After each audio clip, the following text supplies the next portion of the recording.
Good evening, everyone.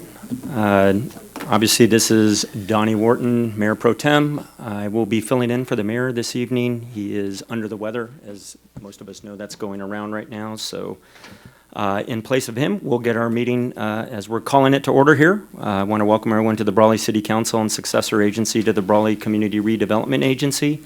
This is our meeting today on January 16th, 2024, 6 p.m. If we can get the roll call, please. Councilmember Nava.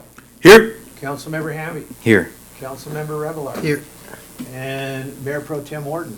Here. And as we heard, Mayor Castro is absent today. Very good. If we can stand up for the invocation and the pledge, and we will have Councilmember Hamby for the invocation, please. We'll bow our heads and pray. Almighty God, our gracious Heavenly Father, we thank you for your blessings. We thank you for this beautiful time of year. We thank you for each person that has made an effort to be here tonight, and I ask that you would be with us in this meeting, that you would guide our proceedings, that you would guide our steps, and give us wisdom to lead our city. We thank you for each person that works for the city of Brawley and that lives in the city of Brawley. We ask that you would just pour out your blessings on this city. In Jesus' name, amen. Amen. Amen.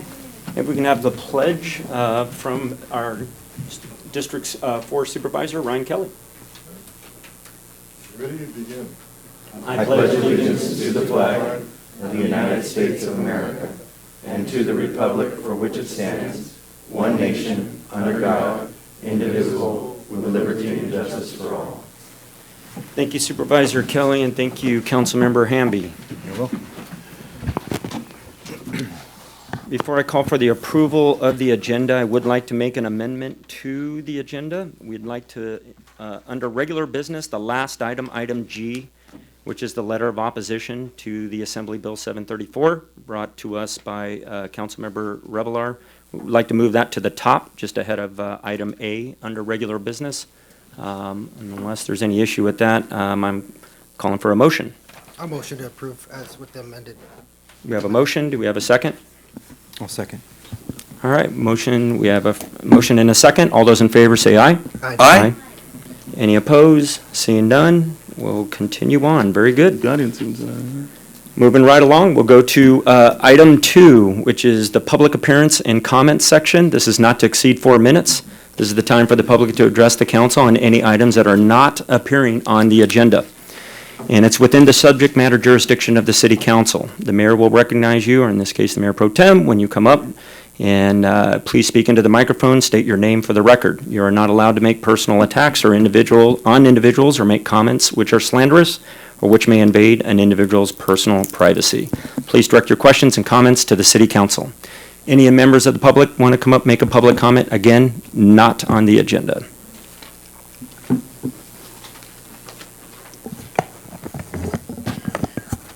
My name is Carol Goss.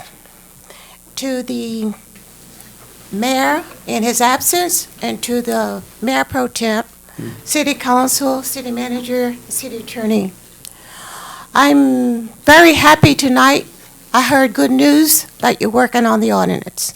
I would like to thank you so much. And I really appreciate it. Oh, Larry. I want to thank you guys for doing the lines in the road. That's very, very good. Very good. And thank you for the ordinance. Thank you. We just can't thank you enough. Thank you. Thank you. We certainly know you've been very persistent and appreciate the comments. Do we have any other comments? Items not on the agenda. Good evening, council members. John Hernandez, 514J Brawley. As you know, I'm a senior citizen advocate, have been now for over a dozen years. And Carol came to me over a year ago and indicated that, you know, what could be done regarding a noise ordinance that supposedly was not addressing some issues that was interfering with her health, with her dreaming, you know. And then looking as to yesterday when we're talking about having a dream and going back in history and understanding that a noise ordinance is a protection that was brought about in the 70s, And we stop and think about what happened in our country over several hundred years, and even most recently, I mean, Carol's 83 years old. So you can understand and go back and think about all she's been through and what is to come. So I said, yeah, you call me and I'll step up and I'll encourage you to come up and see if we can get the council to take a look at this ordinance and see what can be done to help. I mean, we're trying to make it right for everybody in the city. And so today, I'm happy for her that she's happy to hear that something is finally going to get done. You know, we hear that old adage of, equal protection under the law. Carol was around 64, she's 83, she was around 64, 68, those significant dates. Justice delayed is justice denied. All these things that we hear about from the time of the Emancipation Proclamation to the days of the ratification of a lot of changes in our history. And I'm glad to see that Brawley's going to come and step up, that it's time, and that we can do something to make it peaceful and cordial for the whole community, that this ordinance is citywide. It's not aimed at any one particular place, business, person. It's just something that is very important to us. I, as a person that grew up in El Centro, and reminded me when I see Ryan that went on in scouting to become, the highest levels of scouting, and I was there too, and that taught me a lot in the beginning of how you treat people and how you help people and how it's supposed to be right for everybody. So thank you. Thank you, Mr. Hernandez. Do we have anybody else? Any other members of the public? Comment up?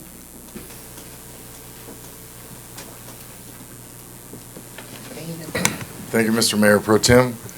Ryan Kelly, 448 Russell Road. I just wanted to congratulate you. I was not able to attend your reorganization, but a very successful year, former Mayor Nava. And unfortunately, Mayor Castro isn't here, but wanted to extend that congratulations to him and to the council. I also wanted to share with you that there is a program, and I'm sure Mr. Rebelar is well aware, but there's a NGO. We're asking for anybody that can make use of some of the travel trailers that we had from COVID or from the displaced homes in the Nyland fire incident, that NGOs can make a request for their intent of purpose, and that list is being created at the county to be able to disperse those. You just need to know that they're going to be able to register it and maintain them. And then any that aren't donated would be made available for sale. And unfortunately, the Police Foundation has already submitted a letter, and it's already been registered that it's there. And other organizations within the city should do the same if they're interested. And then additionally, I do want to thank the city for the tragedy that occurred most recently, that the city, their response, police, the fire, I know that our sheriff's office was on scene to assist them, and it's an unfortunate thing, and I can recall the bad choices I made at the same age, and I'm fortunate to still be here talking, but I feel very, very strong that this community is rallying around those families, and I do want to appreciate the efforts of the city of Brawley to make the vigil occur and to lift up those families. Yeah. So that's all, but I'm here when you want, give me a call. Thank you. Thank you for your time. Very good. Mayor Pro Tem Morton, I do have, thank you again for visiting us, Supervisor Kelly. Just a quick comment, and I don't mean to put you on the spot, but I did have a conversation recently with Mr. John Hernandez. They were at a fundraiser at the senior center here in Brawley, and he did, we chatted briefly, but it was just with respect to funding and funding some of their senior programs, maybe there's an opportunity with the county to do something and provide, whether it's some sort of funding or some sort of assistance to that plan. So maybe we can have that conversation. Again, sorry to put you on the spot, but I did want to make sure that I addressed it with you. Absolutely. We do have, we put $1 million out in community benefit Right. programs, limiting to a $25,000 awards. And as I understand, the total allocation that's been approved is only $660,000. So I would encourage Mr. Hernandez, and you know how to get a hold of me, John, that an application is still warranted and can still be reviewed and Thank you. approved. Thank you very much.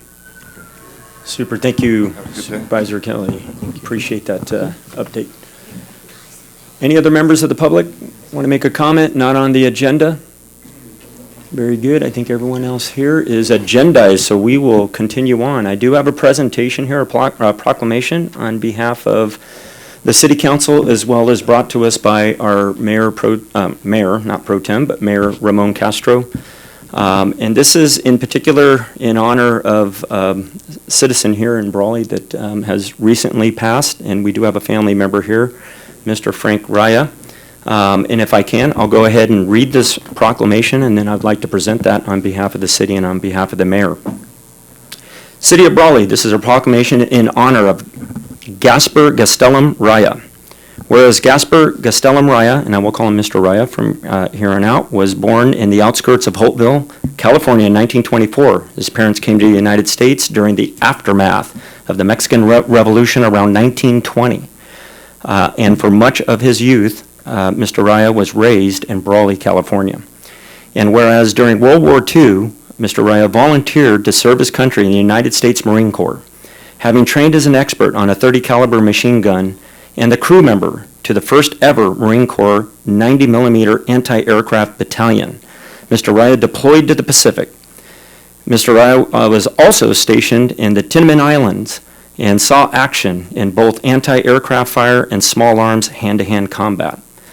And whereas Mr. Raya returned home to Brawley from the war in July of 1948, married the love of his life, Frances Duarte, at Sacred Heart Catholic Church, raising their 4 boys in Brawley, and Gasper and Frances were together for more than 72 years.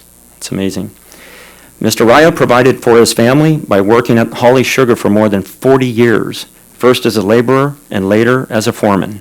And whereas Mr. Raya understood the importance of education and inspired his 4 sons to attend college, Mr. Raya was also known as a man with a kind heart who prayed often and had deep compassion for the less fortunate and always put his health and welfare before his own. And whereas always proud to serve his United States Marine Corps, Mr. Raya was a lifetime member of the American Legion Post 60 here in Brawley, California, and an annual member of the Veterans of Foreign Wars Post 9305 in Imperial, California.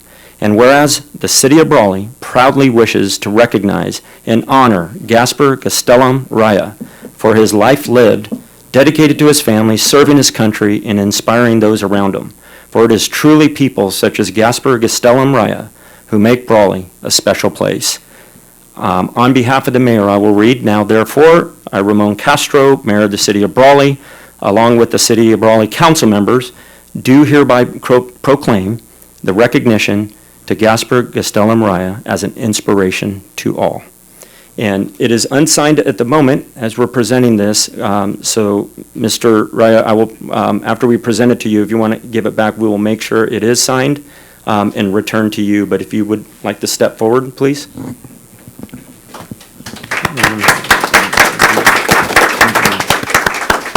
Go ahead and come to the microphone if you want to. Right here? Say, yes, sir. I'm not a lot for words, but all I wanted to say is just thank you on my dad's behalf. We laid him to rest this past Saturday, but he would be very happy and honored because this was his hometown, Brawley, California. He loved it. He could have been buried up in Miramar National Cemetery, but he says no, he wanted to be buried in Brawley with my mother, his wife. And so all I want to say is thank you. Mr. Nava, Mr. Hamby, Mr. Revelar, Mayor's not here, Mr. Wharton, Mr. Salcido, Mr. Smearden. Yeah. But thank you very much. Mr. Wright, if you could stay right there, I'll come down and let's get a photograph, but I'd like to present this to you on behalf of the council, and if council wants to step down, I'll leave that to you guys going to follow me. Absolutely, let's present that. You're going to get an action photo? Yeah, there you go. Stand here? There we go. Yes, there you go. Right here.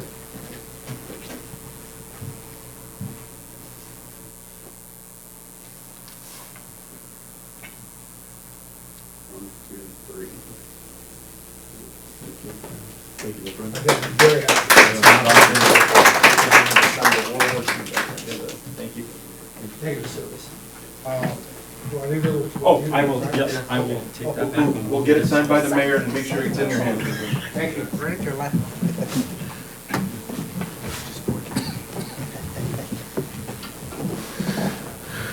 Yep. Here we go. And again, thank you, and really appreciate being able to do that with the public. And unless there's any further, is there any other, we're still in, even though that was a proclamation, we are still in the public comments. Unless there's any others, I will close this part of the agenda, and we will move forward with the consent agenda. The consent agendas are items that are approved in one motion. Council members or members of the public may request items to be considered separately or at a time as determined by the mayor. Do we have a motion to approve the consent agenda? I'll make a motion to approve the consent agenda as written. I'll second. We have a motion, we have a second. All those in favor say aye. Aye. Any opposed? Seeing none. Excellent, we'll move forward. We'll go to item 4 on our agenda, which is the city manager's report. I will defer, Mayor Pro Tem, thank you. Very good. That'll take us to item 5, which is regular business. And as we amended, the first item we'll cover is G, to discuss the potential action in the submittal of a letter of opposition to Assembly Bill 734, and we'll have Councilmember Revelar present that. Yes, I did request this. And just for background, I got a call last week. I got a call last week from Ryan Reblar, who's also my cousin. He said, "Hey, you're about AB 734, and that was another hospital bill." What is it? And so he goes, "No, it's to ban tackle football for kids. Ban tackle football." And I thought, I didn't think much of it, but it's been approved by a committee recently, 5-2. Now it's awaiting the legislature's vote, which may happen this month. And if it were to, then it would take the governor to sign, and essentially we'd see youth tackle football be banned statewide. And so, so he asked me to write a letter. I thought, I think this council, when you consider what youth tackle football plays in our community, in our city, among our families, our history, I thought, city taking a stance on something that would have implications for us, I think is worthy. And I think it also brings attention. Like I said, I didn't know about this, and I've talked to others, and no, not many people did. So considering that the momentum it's built over the last, and it's been a few years, some states have taken this, so this has been a growing movement over the last few years, and especially in the last few months. I thought it's time to bring some attention, and so, there's things in the letter, but I think this is also a little bit bigger than football itself. I think it's state government overreach. I think loss of local control. And, Sacramento, once again, telling us that they know better than us, so in this case, know better than parents on what's best for their children. So, like I said, I trust parents. And I think, like I said, I got a lot more to say on it, but I think we have 2 parents in here who want to speak on it. And I think I'd like to hear them out before we vote. Sure. Why don't we do this? We'll have the parents come up and make some comments, and then we'll open it up any further discussion with council.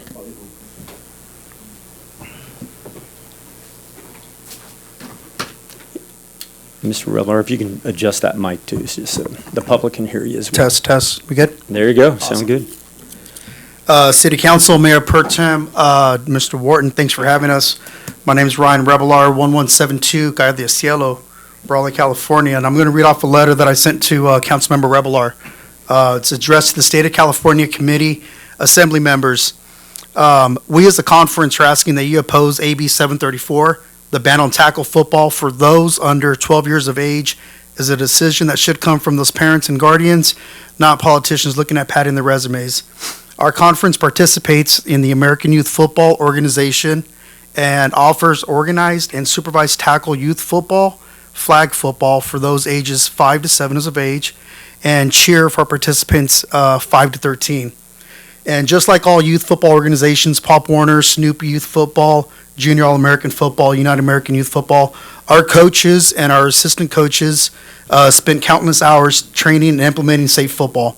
Coaches, courses such as Heads Up Tackle, Human Kinetics Coaching, Football the AYF Way, National Federation of High School Tackle Courses, CDC Concussion Protocols, Heat Illness Prevention, which we know we're hot in the valley down here, is something that we need to address, and others are mandatory prior to stepping on the practice field. We're mandated to have one volunteer to be CPR certified per team and present at all times. For the 2023 football season, our conference had over 300 kids under the age of 11 participate in tackle football. Also cheerleaders for those teams as well, which you'll probably get about 15 to 20 cheerleaders per division. Our conference traveled to San Diego, Riverside, Orange, and Los Angeles County to play kids of the same age group. We're not only representing our local kids, but those of the surrounding areas as well. Our conference promotes maintaining above average academics, teamwork, camaraderie, and a lot of our coaches, our volunteers, they are the father, mother figures that these kids have in their lives. With a lot of our state resources being directed in other ways and not focused on our youth, our conference has made participating in youth football as affordable as possible, regardless of the kid's income. Our associations provide helmets, shoulder pads, pants, game uniforms for all participants. Some associations even provide cleats and other gear for their players, with their coaches being the ones who provide said equipment. The kids within our community look up to the men and women who volunteer countless hours in providing a safe area, atmosphere while participating and playing football. We'd rather have over 300 kids running around our football fields than running around on the streets. We'd rather have our kids being active playing in a sport than sitting at home. We would rather have our kids strive to keep up good grades to participate in football than not being motivated and having good grades. In closing, I've invited all of our assembly members to one of our practices or games to experience what our 300 kids ages 11 years and older experience while participating in tackle football. Our game is safe, our game is educational, and participating in our game should not be a decision made at home for all age groups. Please oppose AB 734 and don't limit tackle football for the kids ages 12 years and older. In closing, I know most of you guys here on our city council either played, participated, coached, or even have kids still playing football. Councilman Nava, you and I went to school together. I'm not going to age us or whatnot. Councilmember Revelar, you played football since you were 7 or 8, I believe, and all through high school. Donnie, you've had 2 kids participate in Brawley Pop Warner, and you spent the time coaching also. Tyler, Hopeville's got a strong football program, won CIF here not too long ago. All those kids that participated in that Hopeville program played for Hopeville Youth Football beginning at age 5. If football's like Gilly said, like Councilmember Revelar said, football's in our blood. It's in our genes. And if people from Sacramento are looking at banning youth football for those under 11, what's the next sport? What's the next activity that they're going to want to ban?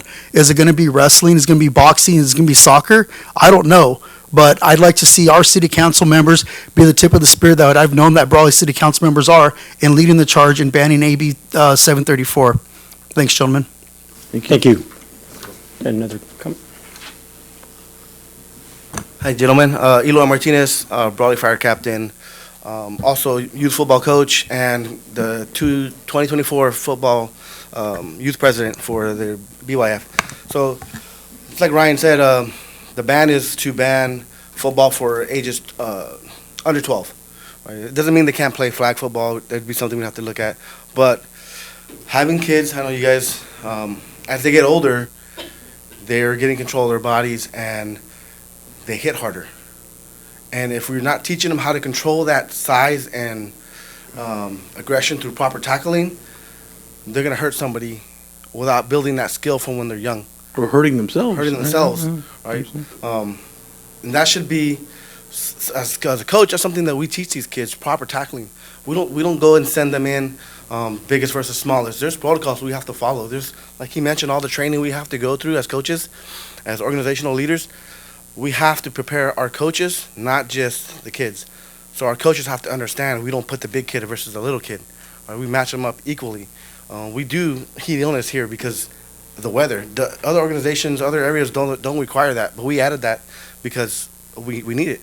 You know, it's something that we take serious down here, is teaching our kids proper mechanics and everything so they have an injury-free season or career in the sport.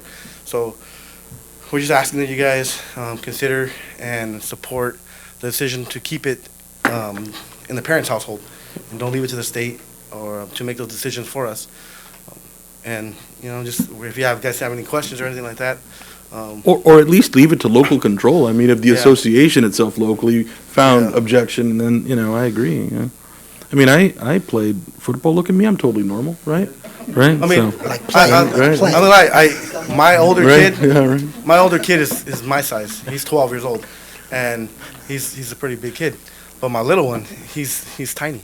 And it's not like it was 35 years ago where, you form a gauntlet and everybody's coming at you. And, I mean, it's just completely different today. Yeah, we you know we what I mean? have It's things like- in place, player agents to ensure Yeah, that the players yeah. are being safe, Maybe not and even coaches, 35 years ago. coordinators to make sure the coaches aren't doing those drills anymore. Yeah, That yeah. that stuff is gone. Yeah. We've I lost got our my hair, coaches yeah. to make sure that they're good people and they understand why they're there.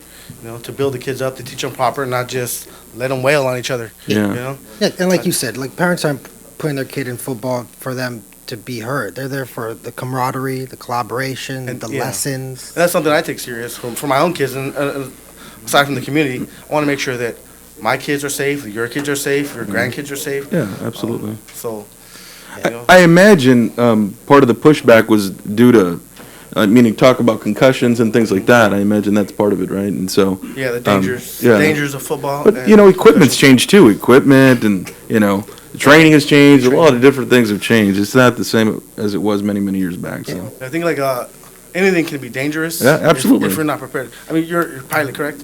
Yep. I mean, how dangerous is flying for you personally? It can be. Everyone was scared when they flew with me. Right. But you're in control, right? Yeah, we You don't. understand. But if Gil was to fly, Yeah. Yeah, we don't ban that's a dangerous situation because he hasn't been trained. Yeah. Yeah. We teach these kids and we train them just like I do in my career. We train and we get good at our job. Yeah, we so that educate, there's always a yeah. risk, Yeah, we but educate, you we take away the danger supervise, when you know what you're doing. and we trust. Yeah, Trust. exactly. And so I think also one thing too, I think it sets, I know it's 12 and under, but I think if this ban were to be, it sets a precedent argument for a high school tag football too. If it's just as dangerous for 11-year-old, then you can make the argument 12, 13, they're still minors. And so that argument I think can be carried. I think also you said this gear, you're going to have a bunch of kids now entering junior high, high school who have never worn gear, have their bodies accustomed to the shoulder pads, to the helmet, and now never experiencing tackling and the skills that are involved in that or blocking.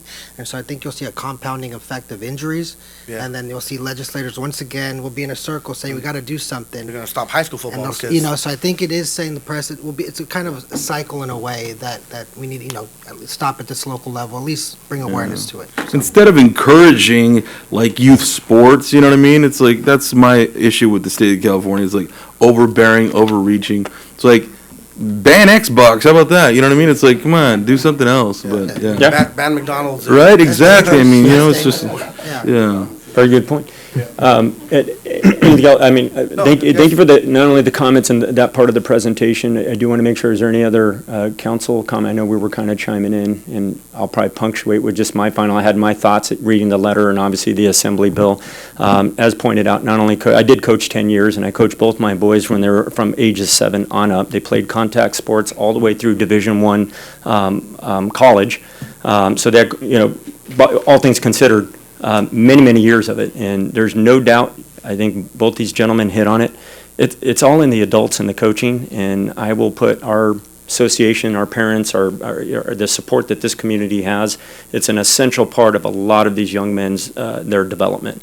And I, for one, will say both my boys, the lessons they learned and the things they did serve them to this day as adults, as fathers, as husbands, etc., from what they learned in that sport. So just way too valuable. And I know so many other kids that I help coach that, as you know, once a coach, always a coach, still call you that, right? Yeah, I for one would absolutely, whatever's needed for us to oppose, but are we getting a consensus? We can go ahead and call for move forward with the letter, so let's go ahead and make a motion. You make the motion? Yep. I'll second it. All right, I made a motion, second. All those in favor? Aye. Any opposed? Seeing none? Thank you, sir. Thank you. Gentlemen. Good luck. One caveat, I know we're sending it to the Speaker of the House, can we also send it to our Assembly member? Sure. I think they can CC everybody, right? Yeah. Yeah. Yep. Thank you. Take care. All right, well, still in regular business, we'll go back to item A, and we'll move forward with discussion and potential action to approve a contract award to Top Builders Construction for the project specification, number 2023-16-A. It's re-advertisement of the Police Department Holding Cell Remodel Project.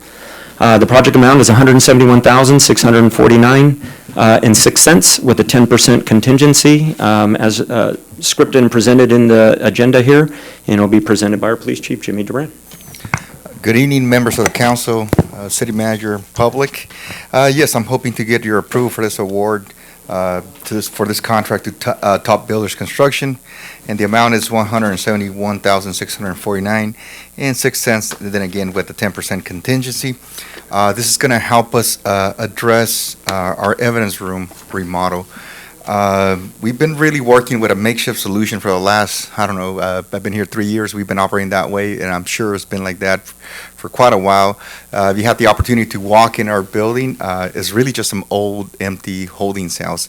It's time that we bring the department to a 21st century, and our evidence practices are just not there, and part of it is due to the working environment and space. We cannot accommodate new equipment like blood drying machines, fingerprint chambers, fuming hoods for narcotics, stuff like that we needed. So this is going to help us get there. Our city is growing, and law enforcement procedures have changed, and we need to adapt and we need to grow. And this is going to just do that. And again, this is going to be paid with development impact fees. And I would like to thank Anna Gutierrez because she was really helpful in helping us get this together. So I appreciate that help from the Public Works Department. And so we have this pretty much set up for and hoping that you would approve it. If you have any questions, I'm hopefully I can answer them. But if not, I'm sure Ms. Gutierrez can help us out with answering part of it. Very good. Thank you, Chief. Thank you, Anna, for the work. I'll open it up to council for any questions, comments. I've taken a tour of the facility, and I know it's in need, so if there is no further questions or any comments, I will make a motion to approve the item. I'll second it. Okay, we have a motion and a second for this item. For all those in favor, say aye. Aye. Thank you. Opposed? Seeing none, motion carries. Thank you, Chief. Thank you, Chief. We'll move to item B, which will be discussion and potential action to approve a contract to award Western State Builders, Inc. for project number 2023-15. This is the Scott Pace Park Play Equipment Improvement Project, presented by Rachel Fonseca, our Parks and Rec Manager. Good evening, members of the council. Rachel Fonseca, Parks and Recreation Manager. So the city went out to bid for the Scott Pace Play Equipment Project, and the city received 2 bids, one from A&N and another one from Western State Builders. Western State Builders is the lowest responsible and responsive bidder, and city staff reached out to the references for Western State Builders, and they all had high remarks for the contractors. City staff is requesting council to award the contract to Western State Builders, authorize the city manager to execute all documents for finance to adjust the development impact fee budget by $31,000. Okay, very good. Thank you, Rachel. We'll open it up again. Any questions, comments from council?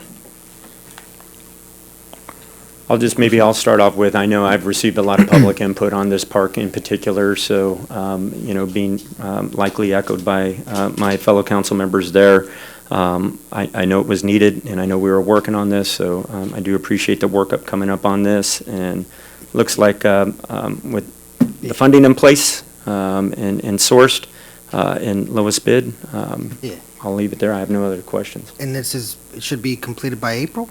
Is that, or? It depends on. Yeah, tentatively, yeah, but this year, tentatively. right? This year? Yeah, this Yes. year, okay, all right, cool. Yeah, no, same thing. I know we've got a lot of input. so- Yeah, a lot of input now. And the difference between those two bids is like 80 grand, so it's quite a bit, so, yeah. All right, no other questions or comments? Can I get a motion to approve? A motion to approve. I'll second the motion. We got a motion, got a second. All those in favor say aye. Aye. Any opposed? Seeing none, motion carries. And it looks like our Parks and Rec manager will remain there for the next item, item C, discussion and potential action to approve contract change order number 2 to the project number 202301, Lion Center Pool Rehabilitation Project for $32,600, presented by Rachel Fonseca. So the Lion Center pool was plastered and refilled on December 14th, and shortly after, the pumps were started, and then a significant amount of water began to penetrate the west deck. And though it's not visible, a leak exists in the return system that runs underneath the pool shell. And since it's not visible, it must be located using a pressure test and ultrasound detection. The scope of the work is outlined in your agenda packet, and staff is requesting permission for council to formally approve the change order for $32,000. And Erica Ponte from the construction manager for the project is here for any technical questions that council may have regarding the project. This is just for leak detection. It's not for any work. It's just to check to see where it's leaking from, even though we've seen video and we're seeing like there's water bubbling out of there. We just still have to go in there and. So once the leak's located, a cost estimate will be provided to council for approval. What if we just throw $32,000 in the pipe and see where it pops out? You know what I mean? You mean put it down the drain? Right, Yeah. exactly, right? That's exactly. If we could, maybe, I might have a few technical questions, but I do want to go down the list. Do we have any other questions from council? I maybe, as being close to a lot of the institutional users myself, maybe for their benefit, just sharing with the public a little bit of, we've sprung these leaks. Is there any way that could have been foreseen through this project?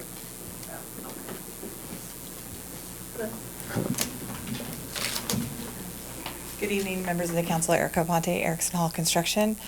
In regards to your question, so the scope of work did not have anything to do in regards to plumbing. It was basically just a demo of the existing plaster, resurface, and do your tile work. As you're aware, during the course of construction, it was determined that there was a significant ongoing, we're not quite sure how long leak for the wading pool, so we did that portion, which if it makes anyone happy, it's beautiful, it's gorgeous, nothing's leaking, so on the wading pool side of it. So there was nothing in this particular scope of work that would be able to even determine if there was any issues with the plumbing. There's a lot of speculation as to what possibly could have happened here. We did receive some plans from the city, so thank you for that, and to be able to get an idea of the plumbing that is installed there. The work, last time that pool was touched was 20 years ago. So your infrastructure in regards to the piping and your mechanical systems are a little bit older, on the older side. There is a theory in regards to, because we are unaware of how long water was dumping from the wading pool, there is a good possibility we have a displacement of the soil. Of soil? There's going to be a. Which is needed for stabilization and structure. That being said, once we cut off the water there and we cut off the water at the pool, all it did was allow for a area to dry up, movement, what have you. Yeah. So when those systems were turned back on, they were turned on slowly, not because we thought there was something wrong, but it's just not to overwhelm the system right away, right? Because you're now going from nothing to Yeah, when you're not 2,300. flowing water, absolutely, and then it happens. It does Yeah, happen, it happens. unfortunately. So the thought process is that there's, in the returns, if anyone is familiar with the plumbing of the pool, at the at the north end of the pool, you have your two main drains. Those get sucked in and put into your pit. Then you have your inlet system, which is called the return system, so just not to confuse it. You have a main line that goes through the entire pool with branches that feed off, and those are all where all your inlets are. A lot of that decking underneath that is what's called the pool gutter drains, so they're tied into the actual gutters for overflow, et cetera. And so those actually, any excess water gets put into those pipes and it gets taken back to the pit as well to be recycled and put back into the pool. So the thought process is that there is something with the main return system line, and it seems to be, we're hoping that we can pinpoint it on the west side because that is where the most of the water came up from. The extent, and I don't want to be a naysayer, but I'd rather prepare on the bad side and be pleasantly surprised with the potential for soil displacement, and you're not having your proper infrastructure underneath the pool shell. Once we determine the leak, the extent of the work that has to be done could be quite costly. Right. Unfortunately. If it's been displaced for so long and it's just hollow in there, right. It's inevitable. A sinkhole in there, yeah. It's inevitable. There are voids. Yeah. I've already seen some cracking in the gutter, and the gutter is just an extension off the pool shell. So you have a small section of concrete that's an extension off the pool shell that is then just subsequently supported by dirt. So inevitably, just with the pool and the amount of water that came through, we're going to have some type of soil displacement. But the easiest way and the most efficient way to test this is, that's why it's 32,000, so it's going to go through a series of tests. Pressure, we're pretty sure that it's not going to hold pressure. Then there's going to be, we'll camera it, and we will also do the ultrasonic testing to see if we can determine by listening, because the branches won't allow for some of these testings to take place because obviously they're offset. So, so that is where we're at with that. All right. With the ultrasonic testing, are you pressurizing the lines with air or with water? They'll pressure with water. And when you say it's under the pool... That's my assumption. That's what I know right now. Yeah. Well, they're big lines. Yeah, It would be hard to they're 10-inch pressurize them with air.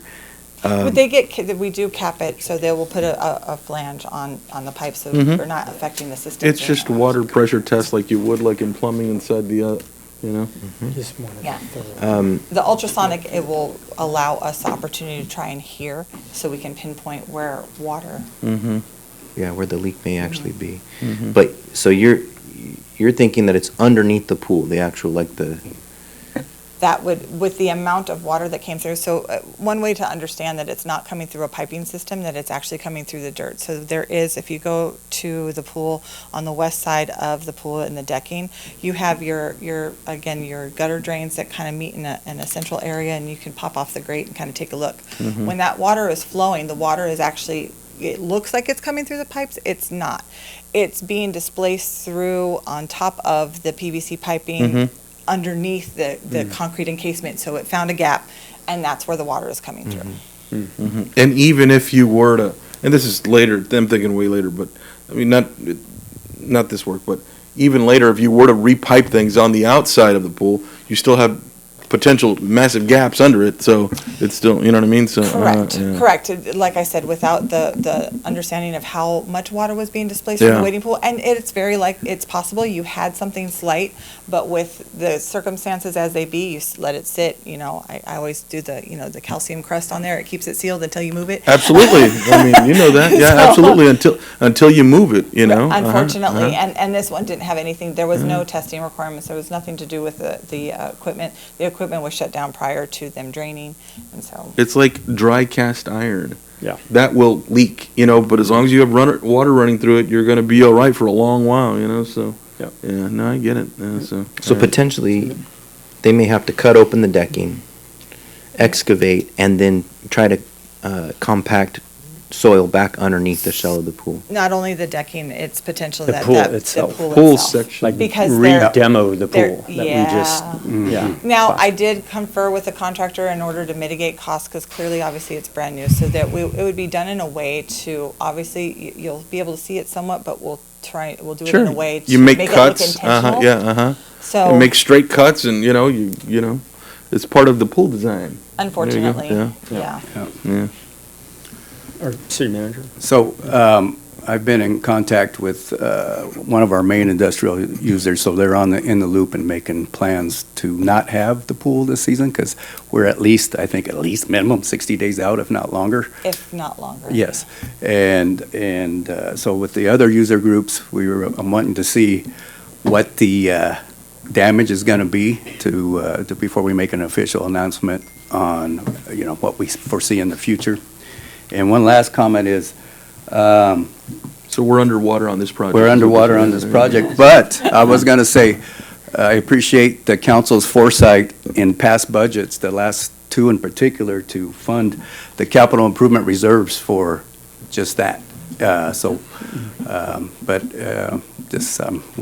gonna be a big one. It It's has the gonna be a big potential one. to be Yeah. quite significant. But I think it's important for the public to know, we'll be specific when we know the specifics, but right now, Correct. tonight, obviously, we're moving forward with identifying, hopefully, Correct, what's and like I said, I always like to err on the side of caution and anticipate as, like, worst-case scenario, so that everyone can be pleasantly surprised. But it's important as your agent to inform you and kind of let you know what you may be looking at. Just so you know the status of the pool right now, the pool should be fully drained by this evening, and then they were going to put in all the flange and the stops necessary to be able to start doing the pressure testing on Thursday. Yeah. very good. As far as draining the pool, we're set on the plaster. It's set, Well- right? So it shouldn't, With anything, when you expose the plaster, period, there's always a risk, just because you're exposing it. However, if this was to happen, we're in a better time of year, because honestly, the cold fares better for the plaster than the heat would. So we're okay, it's set, it's cured, but that's why we're trying to move as quickly. But that's why we didn't drain it until we knew we were going to immediately get into testing and hopefully repair. Understood. Any other questions? from council? Run mud through the pipes and backfill, you know what I mean? Right. Yeah. Very good. We'll go ahead and move forward with the item here. Do we have a motion? I'll make a motion to approve the item. I'll second. We have a motion and a second. All those in favor say aye. Aye. Any opposed? Seeing none, motion carries. Thank you. Thank you. All right, that'll take us under regular business here to item D, and I think the next few items here, Councilmember Nava will be presenting. So the first item here, item D, is discussion and potential action regarding the formation of the City of Brawley Beautification and Safety Committee. All right, I'm going to try to keep these super brief. I just wanted to make sure that I put them on the radar, and it's something that I've discussed previously, and so I had wanted to start a beautification and safety committee. We did have a meeting with city staff recently, and Ram did mention, maybe forming a committee as part of my thoughts on trying to get further direction to staff on how we can address some of the issues faced within our city, in which, for example, just code enforcement, those sorts of things. So the items D and E are really kind of tied together. I would like to form a committee, a beautification safety committee. Those are things that we can address that are impacting the beauty of our city, and that could be, it could be appointed, committee members from this council.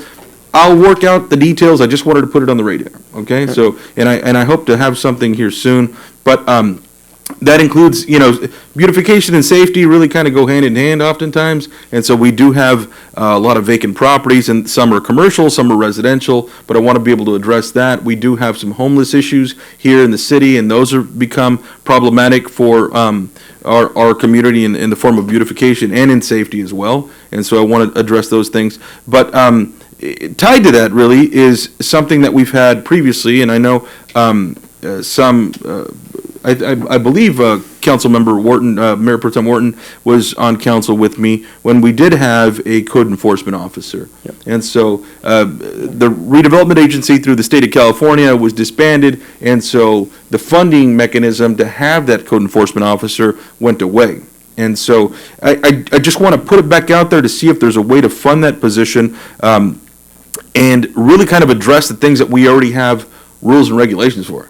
We do have a lot of issues that we need enforced, and I know that we're addressing them as the city, but we don't have, and we have a process in place, but unfortunately it's, and not unfortunately, but it is to some degree unfortunate that we're having to kind of take multiple steps to address an issue, and it's taking a whole lot longer than it should, right? And so that's maybe because maybe one's a building issue, one's something that requires our city attorney, something's, and if we do have that code enforcement position where they do understand city ordinance and they're going out there and, excuse me, and for example, maybe we're just tackling certain issues on a particular, month or whatever it is. So those are the things that I do want to address.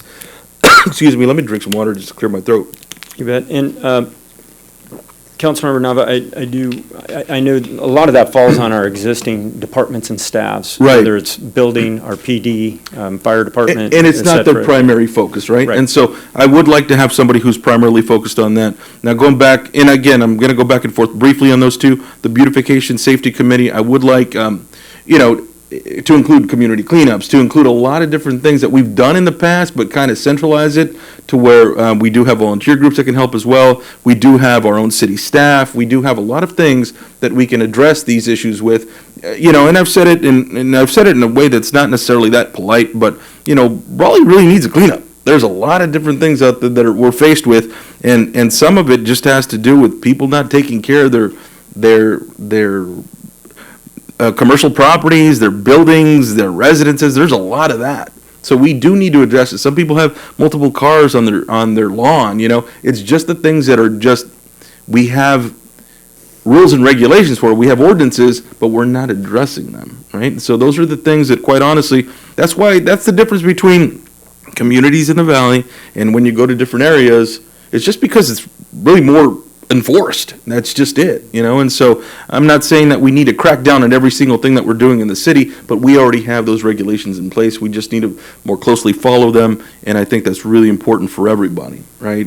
And so, and you take, something like the 500-600 block of Main Street. I mean, it's hit and miss. There's some great improvements that people have invested money on, some things that are not. We drove around, and this is maybe a year ago, where we drove around using the Gold Line. We had many city staff members, and we're taking those 22 stops around the city, and you can see the changes in neighborhoods and things like that, but there's things that we just need to address. So, Beautification Safety Committee, that can help us. I wanted to put it out there just to give you that tidbit, and I would like to be able to reintroduce the code enforcement position. We can work on seeing how we can fund it. I got some ideas, and I'll present those later, but I just wanted to put that out on the radar. Now, if you don't mind, Mayor Pro Tem, I'll work on the next one. Or if you have Actually, questions. if you don't Yeah, mind go for it. pausing, just any comments from council, I'm sure they. Yeah, that's Questions. great, thank you. You talked about like redevelopment funding, that went away, and that went to schools?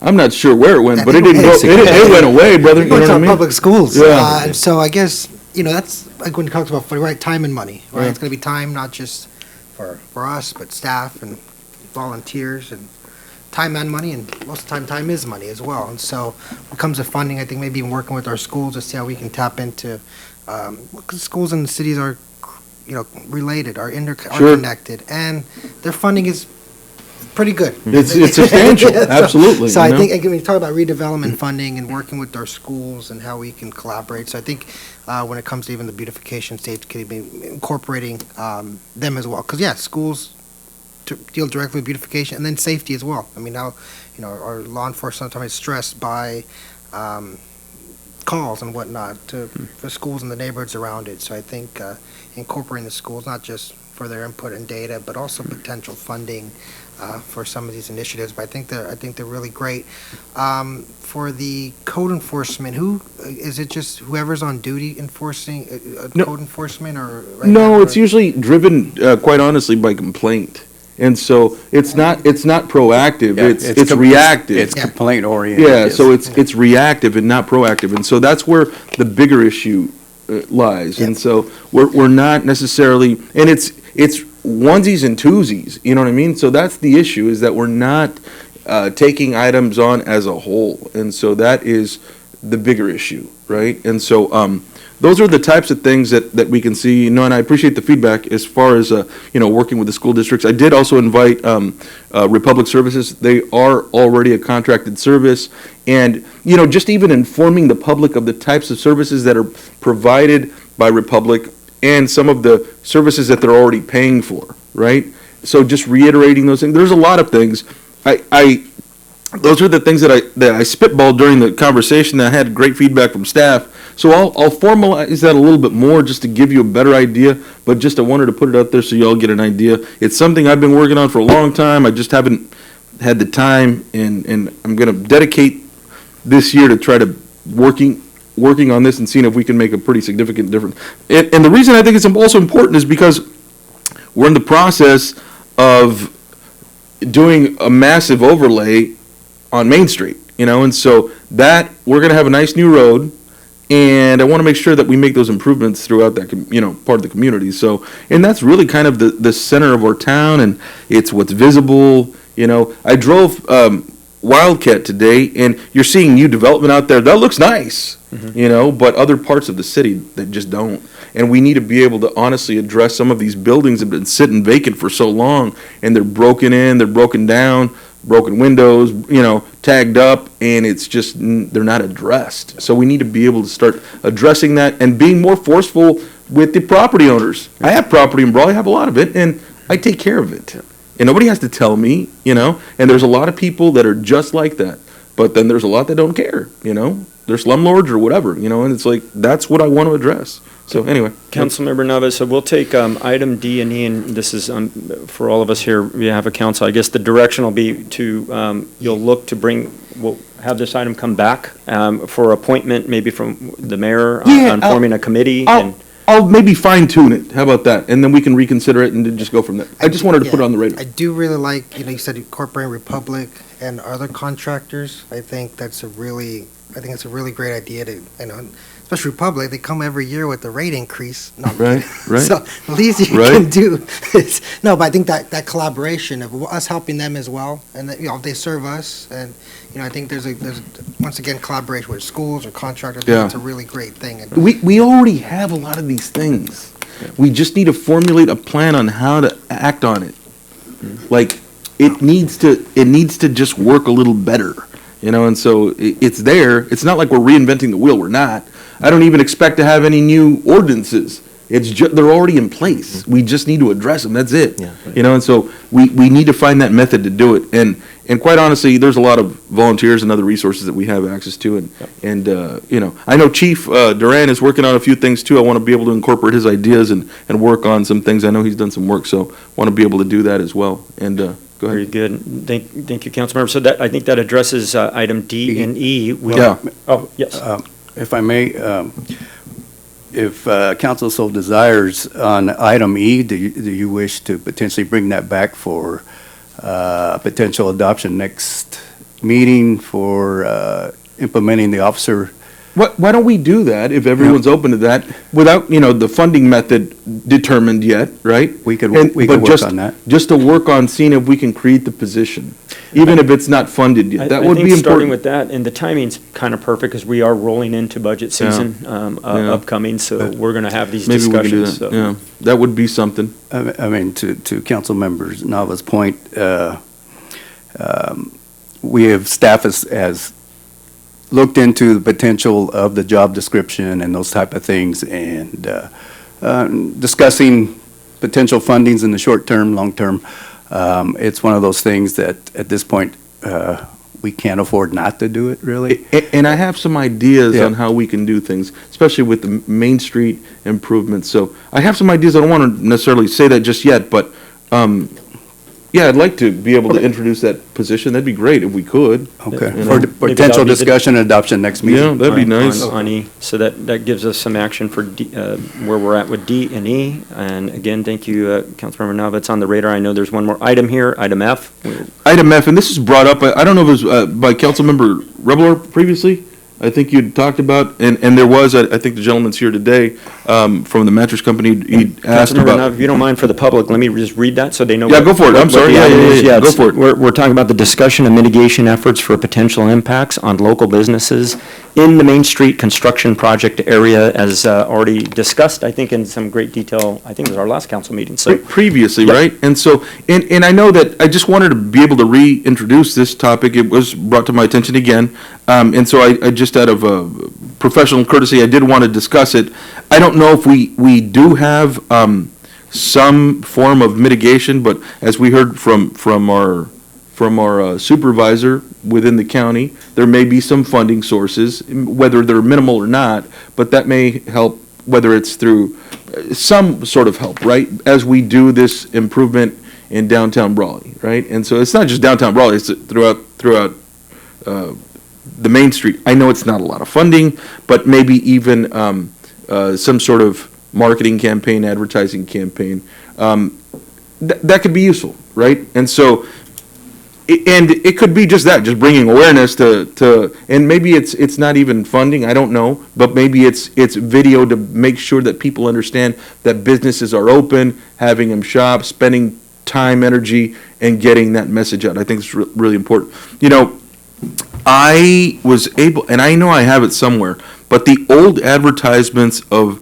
Main Street, and they were probably from like 1920, 1930, they were pretty cool, because it was like, it was a drawn-out advertisement of all the businesses and what they sold. You know, so taking maybe that approach to a digital world, I think would be good too.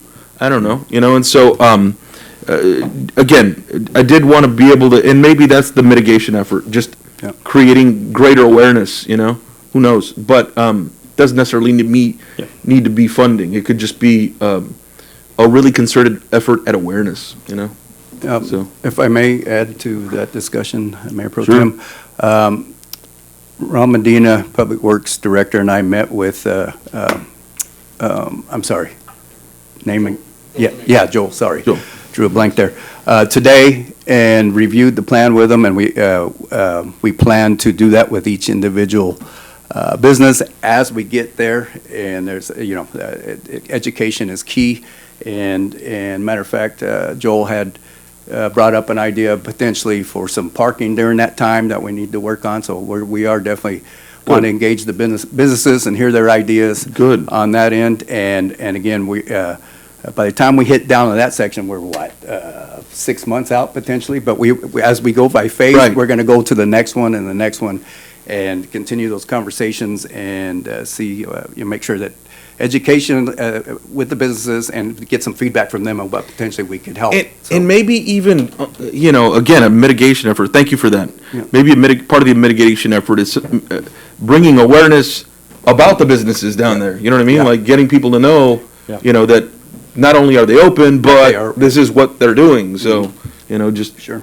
it helps maybe mitigate some of the people that know about the business, but you know, maybe introducing people that don't know about it and getting them in there. You know, maybe not everybody knows there's mattresses for sale there, and you know they need one. So you never know. I mean, it's just those things that I think that are important. And I just want to make sure that we're making the public aware. I mean, I know it's every business's responsibility to promote themselves, market themselves, but at the same time, it's not every day that we're going to be overhauling Main Street and really disrupting the flow of traffic, you know? And so I know it's to the benefit of the city and everybody, but still, I mean, I feel that we do need to do something. So anyway, that's, Absolutely, and. again, we'll come up with something, I'm sure. Any additional counsel? Yeah, no, I know I brought it up regarding, it was ARPA funding. I know there's some business facade improvement, and it was maybe changing the language for, like I said, the mitigation. And so that was kind of my idea. I'm not sure of the flexibility on the ARPA since we have taken action, but considering that money, I think it was 50,000 was allocated to downtown business improvement. Yeah, I thought maybe, you know, that could still be channeled towards downtown, just in a sort of mitigation impact way, to mitigate the impact of the construction.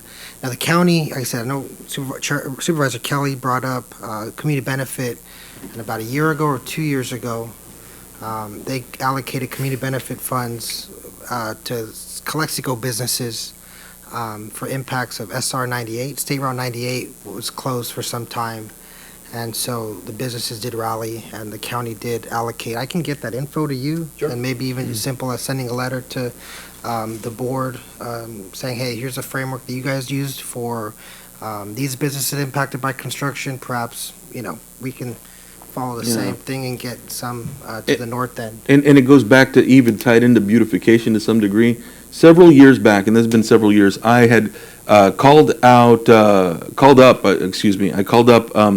True Value Hardware, it was Imperial Stores, right?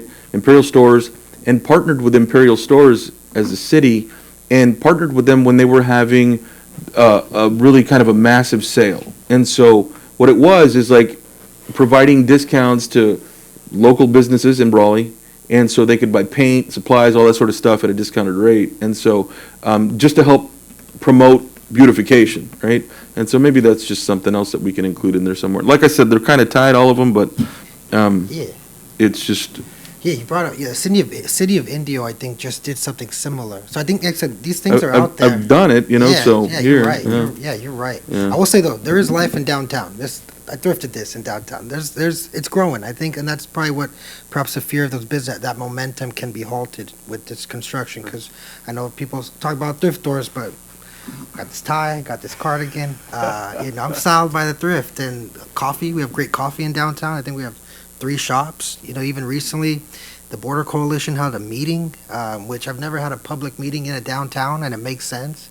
And so there's momentum going. Like you said, it's us just facilitating that and doing our part. So yeah, you're onto something here, and hopefully I think this is the start of some really good action. We'll see what's up. Is it the wish of council action tonight on this, or? No, just I further think it's discussion? just really kind of to put it on the radar, and let's just see. I'll formulate. I just need to sit down and kind of think of some things that I think. Very good. Based on what I'm hearing too from council, it's like I'll put something together. I'll get you that info as well. Anyway, thank you. Excellent. Anything else from here? Very good. Thank you again for the items and the comments. We will move forward from there. We are done with regular business. We'll move to item 6 on the agenda, which is informational reports. And typically here, they're provided in the background and available to the public. It's our monthly staffing report for January, so unless there's any comments, we'll move on to item 7, our city council member reports, and we'll begin with Councilmember Nava. All right. So thank you. I did attend the senior center luncheon the other day, and appreciate their efforts out there, and just briefly attended, but I was able to speak to some of the seniors. I always tell people, like, if you ever want to have fun or get yourself in trouble, go to the senior center. It's like that group of people is really fun. They're good people. So they were having a good time, but they were doing a fundraiser, and so that's the reason why I approached Supervisor Kelly with respect to funding. So it sounds like maybe there is a method to they do have a foundation, a nonprofit foundation, so maybe they can apply for those fundings, or it can run through the city. So that's one. And then aside from that, just a whole lot of different things that have been taking place. I do want to, thank you all for your patience, and I know it's New Year, and so I know it's a little late to say it, but Happy New Year, and Happy Valentine's Day, and all that good stuff. You know what I mean? So let's have some fun. It's been a productive year for me this year. I'm looking forward to the rest of the year, and just want to thank everybody. I know city staff has been working very hard. I do want to offer my condolences to the family members of the 4 young students that were killed recently, and I want to thank staff for the work that they've done. I know they're out there, and they've had to, not just from the investigation side, but the first responder side and everybody else. So thank you all very much. I'll leave it at that, but thank you again, and I'll update at our next council meeting. Thank you. Thank you, Councilmember Nava. We'll go to Councilmember Hamby. Thank you, Mayor Pro Tem. I got a lot of good feedback from the community about our Christmas event, and the decorations that were put up. The city staff did a lot of good work downtown, and it just made it very festive and had that small town Christmas feel to it. I also want to echo what Councilmember Nava said, to offer condolences to the families during this terrible tragedy, and really appreciate the community of Brawley and surrounding communities for the way they've banded together to try to comfort the families and raise funds. And it's just a reminder that we are all connected, whether through joy or through sorrow. And it makes me proud to live in Brawley and to live in this community, where we're at a disadvantage in so many ways, but in human kindness and goodwill, we are not short on that. I attended a couple of funerals over this past month of some pillars of the community. One was Dixie Smith. She was a library board member for many years. I mentioned that last time. And also Phil Grant, the coach. Also, he's a husband of Judy Grant, who is also a library board member. So we've had a lot of loss on our library board lately, but I was honored to be able to provide music at both of those funerals, and I was just amazed at At Coach Grant's funeral, how many people came to say really good things about him, how much of an influence he was in their lives, and both Phil and Judy, how they are very influential in the lives of many youth here in Brawley. And as we talked about this bill and how youth sports and coaches in particular come alongside these kids, mentor them, and make a huge impact. I'm reminded of a statement, a quote, that for a lot of kids, especially kids that come from hard places, all it takes is one positive adult role model, one positive adult speaking into their lives as they grow up to change the course of their lives. And so I appreciate the men and women who do take on those roles in our community of coaching, of mentoring our youth, because they're training up the leaders of tomorrow. I attended a Parks and Rec Commission meeting today. A lot of good input from the commissioners, and I feel an energy there of wanting to contribute more to not just Parks and Recreation events, but the betterment of the city, and it goes hand in hand with what Councilmember Nava's talking about, beautification. Some of them are wanting to seek donations of grass seed and fertilizer, and talk about improving our parks even further. And I think we all know over the past 5 to 7 years, there's been a great improvement in the condition of our parks. And they're talked about. There's people that come from out of town to use our parks and our facilities, and so it is something to be proud of. And with that, I just also echo Councilmember Nava's Happy New Year to everyone. We're a few weeks in, but I hope and I pray for good things to come for the city of Brawley. Very good. Thank you, Councilmember Hamby, and we'll go to Councilmember Revelar. Yeah, no, I echo the sentiments of my fellow council members regarding the tragedy, and may those families find peace.